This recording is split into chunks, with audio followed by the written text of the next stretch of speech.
Bonjour à toutes et tous. Je voulais vous parler de la blessure d'abandon, qui est une blessure que je crois on a tous eue ou qu'on a encore. Voilà, donc c'est bien de pouvoir l'identifier, travailler avec elle et ne pas la laisser prendre toute la place. Donc j'avais envie de vous partager voilà, ma réflexion autour de cette blessure, la blessure d'abandon. Donc elle est souvent ancrée depuis notre enfance. Elle résonne comme un écho assez douloureux tout au long de notre vie, sur notre chemin. Elle peut se manifester par une peur de l'isolement, de se retrouver seul, un besoin d'approbation de l'autre, une difficulté aussi à établir des liens durables avec les personnes. Elle peut surgir de différentes manières et au cours de diverses expériences. Par exemple, au cours d'un divorce, voilà, les parents divorcent et l'enfant peut se sentir abandonné. Une négligence aussi émotionnelle, la perte aussi d'un être cher, voilà, ça arrive aussi fréquemment. Donc ça peut, dans notre travail, quand on suit un chemin spirituel, cette blessure peut devenir un assez puissant catalyseur de transformation. Euh, Par exemple, un enfant dont les parents sont absents parce qu'ils travaillent beaucoup pour X raisons peut devenir un puissant catalyseur peut devenir pour l'enfant, quand les parents sont souvent absents, que ce soit physiquement ou émotionnellement, quand les parents ne touchent pas l'enfant, ne manifestent pas un certain attachement à leur enfant, l'enfant peut développer aussi ce sentiment d'abandon. Donc ça peut engendrer des croyances telles que je ne suis pas digne d'être aimé, je ne suis pas digne d'amour, voilà, ou alors je ne peux pas compter sur les autres, enfin voilà, ça peut générer tout un tas de fausses croyances. Et un enfant qui a été rejeté par ses pairs, donc les personnes du même âge que lui, ou qui a subi des moqueries, peut également ressentir cette douleur et il la garde et il la porte avec lui et en lui jusqu'à l'âge adulte s'il n'a pas eu l'occasion de la travailler.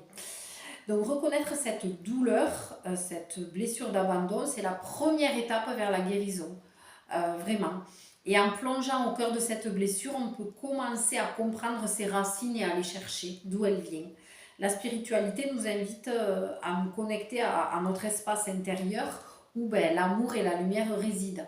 Donc ça peut aussi aider à cheminer. Et on peut commencer à travailler cette blessure en se connectant à son moi intérieur. La méditation peut nous aider aussi à nous ancrer et à faire que cette blessure soit moins impactante et pour accueillir aussi nos émotions sans nous juger, ce qui n'est pas toujours évident. On peut aussi s'offrir des espaces pour soi, se faire du bien, prendre du temps pour soi et pour apprendre à s'aimer. Ça peut aussi aider pour travailler cette blessure. Après, au fur et à mesure qu'on travaille sur cette blessure d'abandon, il est à noter qu'on l'identifie quand elle se présente et du coup on ne la laisse pas prendre toute sa place.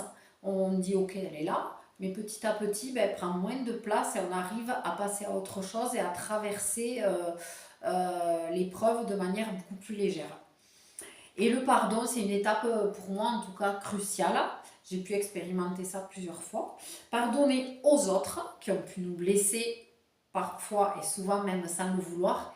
Et aussi et surtout pardonner à soi, ce qui n'est pas évident. Se pardonner pour les croyances limitantes et les projections qu'on a. Voilà. Ce processus donc, nous aide à nous libérer, nous détacher des chaînes du passé et permet l'ouverture de notre cœur, ce qui est essentiel. Par exemple, pardonner à un parent qui n'a pas été présent, en tout cas qui n'a pas été présent comme nous on l'aurait souhaité quand on était enfant, c'est hyper important et ça permet de faire la paix avec soi-même et de passer à autre chose. Ça permet de libérer parfois la tristesse, parfois aussi la colère et ça fait travailler évidemment la blessure d'abandon.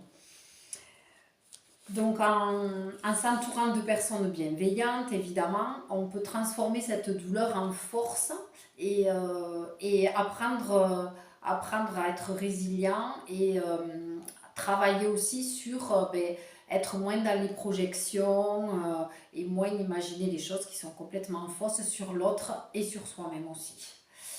Donc, ça veut dire aussi s'entourer de personnes où on se sent accepté, respecté, où on peut librement s'exprimer. Donc c'est hyper important.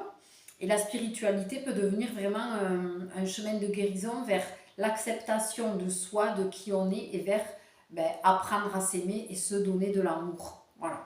En travaillant sur notre blessure d'abandon, on peut vraiment renaître plus fort et plus connecté à son essence profonde. Voilà ma vision. Peut-être vous partagez une autre vision de cette blessure. N'hésitez pas à me donner voilà, votre vision des choses. Ça sera avec grand plaisir.